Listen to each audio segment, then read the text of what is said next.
In this video, I would like to discuss the distinction between men and women, and in my view, it is a philosophical distinction. And I would begin by mentioning a passage from Die Kritik der reinen Vernunft by Kant, die transzendentale Logik, Einteilung von der Logik überhaupt. And Kant distinguishes what he calls the faculty of receptivity, which he calls the faculty of receiving representation, which is intuition in Kant. It's the sensuous perception of determinate objects, the faculty that our individual being has of being affected by external objects and to be affected in time and space. And this is receptivity or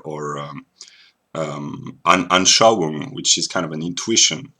And a second faculty, according to Kant, is the faculty of thinking, to think our affections, which is a purely intellectual act. It's an act of spontaneity. So he distinguishes intuition as meaning sensuous perception and thought as the difference between receptivity and activity or spontaneity.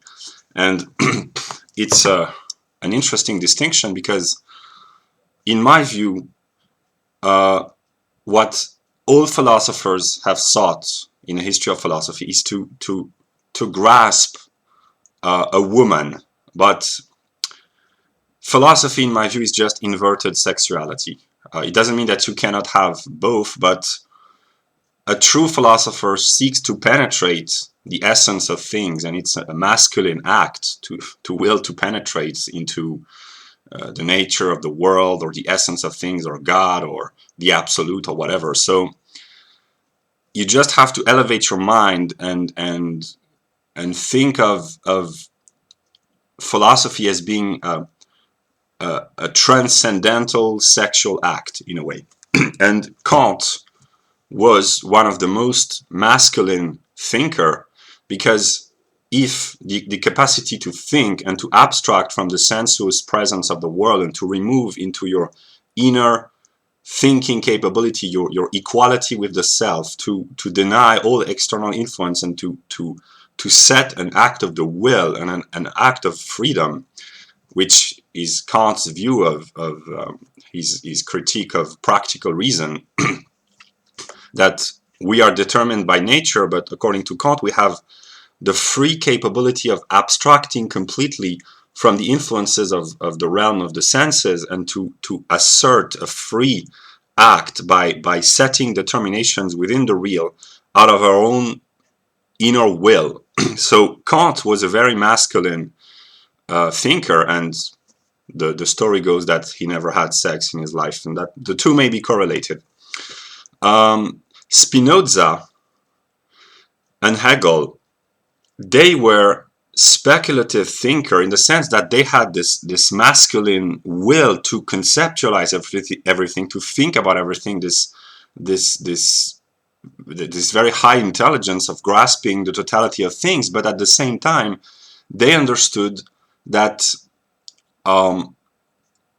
by understanding everything, one becomes a passive moment in the transient state of everything. So they thought beyond action and passivity, beyond the agent and the patient. They became the process of thought. So in true speculative thinking, the masculine aspect and the feminine aspect become one. So the way I see things, God in his abstract is a manly principle, because he extracts himself out of pure will, out of the nothingness in which there was nothing, but then he wants to grasp his other, which is the feminine part of God, by penetrating into it. So he wants to penetrate himself. So that's a reciprocal action. So God is, it's true to say that God is part male, part female. So yeah.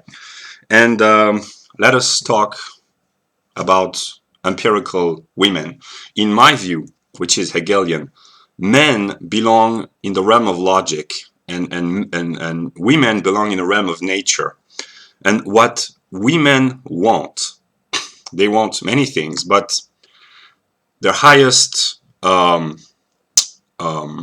wish is to be enlightened by men, to be penetrated by men in both senses, physical, because what women seek in sexuality is to reach an orgasm, which is a transcendent state of being where women lose their individual selfhood and become one with all things. And what women seek in sexuality is what speculative philosophers seek in thought. The thinking philosopher wants to abolish his own selfhood and become one with all things. And according to Hegel, this is only possible by the speculative activity of the philosopher. So sexuality is a degraded version of this attempt of transcending the self. But what women want, in essence, is to lose themselves and to lose their self. And yeah, and what men seek is to assert their will to power, to shape, to penetrate, to assert an inherent will to power. So that's the first thing that women want. They want to be liberated from their empirical existence by uniting themselves with a higher principle. And the philosopher seeks the same thing, but not in the physical realm, but in the intellectual realm.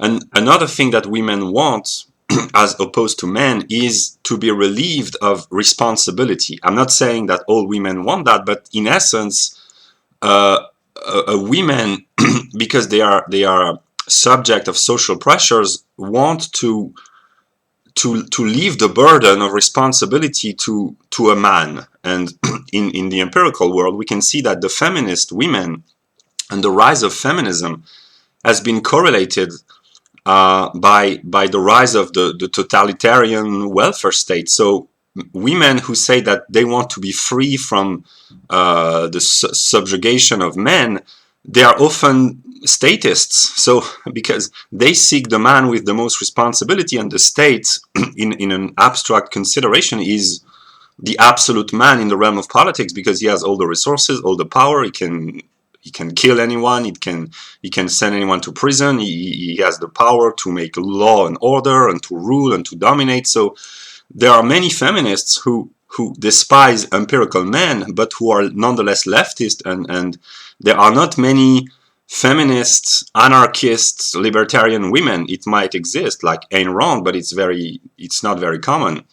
So a woman always seeks to be united with the strongest male, and the strongest male is the one who has the most freedom, the most responsibility, and the most charisma also. Because a charisma, what we understand by that is a degraded and downgraded version of spiritual charisma, which is the supernatural principle of intellectual cognition. And so every man and woman empirically has within himself aspects of masculinity and femininity as broadly defined in the philosophical sense. And each man and each woman in the empirical realm seeks to find its opposite, which will complete him and make him whole again. And Plato, in this sense, was right. So, yeah. And another way of looking at things is that women live in the realm of physical nature and matter, whereas men, that's from Evola and Weininger, have the capability in their best moments to abstract from this realm and to retreat in the realm of pure thought and in an otherworldly, above time and space, above the physical influences, above the natural realm. And women, no matter how intelligent they are, they do not possess this faculty from a metaphysical standpoint, from a transcendental point of view. They may be very intelligent, and there are extremely intelligent women, but ontologically they do not possess this faculty of abstracting from all the senses. So that's what they seek in men also. And yeah, so that was the broad outline, and I will make other videos about special books, notably History of Vagina by Naomi Wolf, and Gnostic Mysteries of Sex, and Evola, and the Mysteries of Love. If I can, I will make videos broadly talking about this book, but that was just a general introduction. So there is an ontological difference, a logical difference between men and women in the realm of philosophy. That's just what I wanted to express.